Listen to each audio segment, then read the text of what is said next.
m'a déjà dit. Une fille ne peut pas faire l'arbitre. On dirait une fillette avec tes cheveux longs.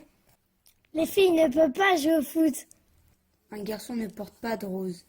Sois brave, fort et aventurier. Sois belle, charmante, gentille. Qui dicte les règles? Pourquoi les garçons et les filles ne peuvent pas être ou faire ce qu'ils veulent? Pourquoi existe-t-il une différence? Même dans nos livres, les codes sont les mêmes. Il y a les princesses qui ont besoin d'aide, qui dorment, qui attendent. Puis il y a les héros, les princes et les guerriers qui se battent et combattent.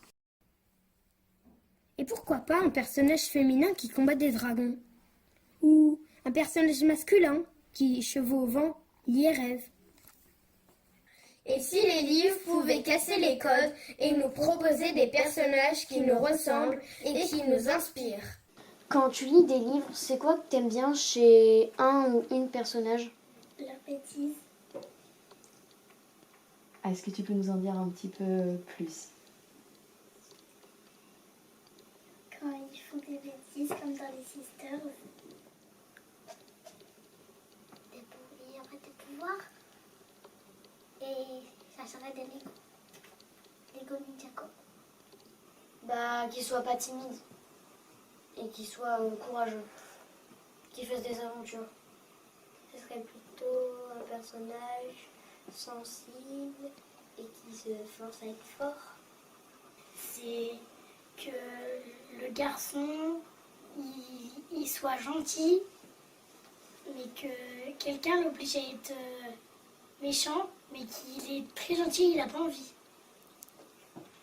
Moi, j'aimerais que le garçon ou la fille soit tenace, qu'elle n'abandonne pas ce qu'ils font, qui se battent jusqu'au bout, quoi.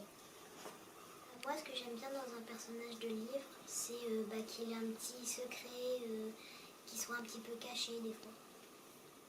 Moi, j'aime bien qu'il y ait de l'enquête, des problèmes à résoudre, des choses comme ça. Et si on allait voir la bibliothécaire?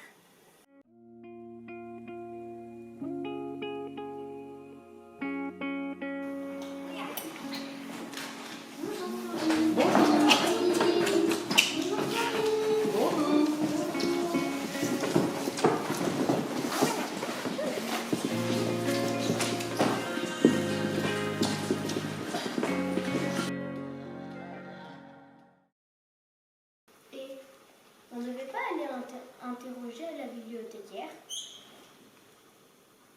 Comment tu sélectionnes les livres que tu proposes dans la partie jeunesse?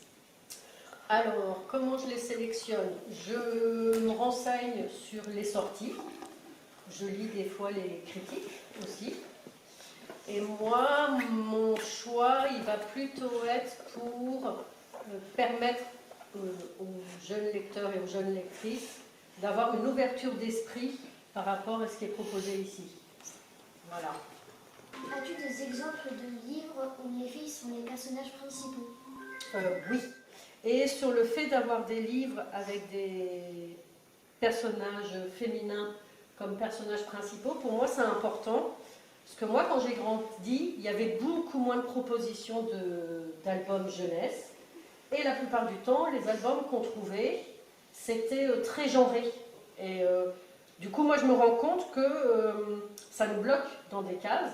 Et voilà, d'avoir un fond qui permet d'ouvrir tout un tas de possibilités, je trouve ça intéressant. Est-ce que le genre a de l'importance dans tes choix? Alors oui, en fait, je pense que là, tout ce que je vous ai déjà expliqué, c'est que le genre a une importance dans mon choix, dans le sens où je veux avoir dans mon fond des propositions qui vont casser ces questions de genre, justement, et amener une autre façon d'aborder les choses. Par rapport à ce que je vous disais, que les garçons peuvent avoir envie de jouer à la poupée et que les petites filles peuvent préférer les tracteurs ou en avoir marre du rose, là, par exemple.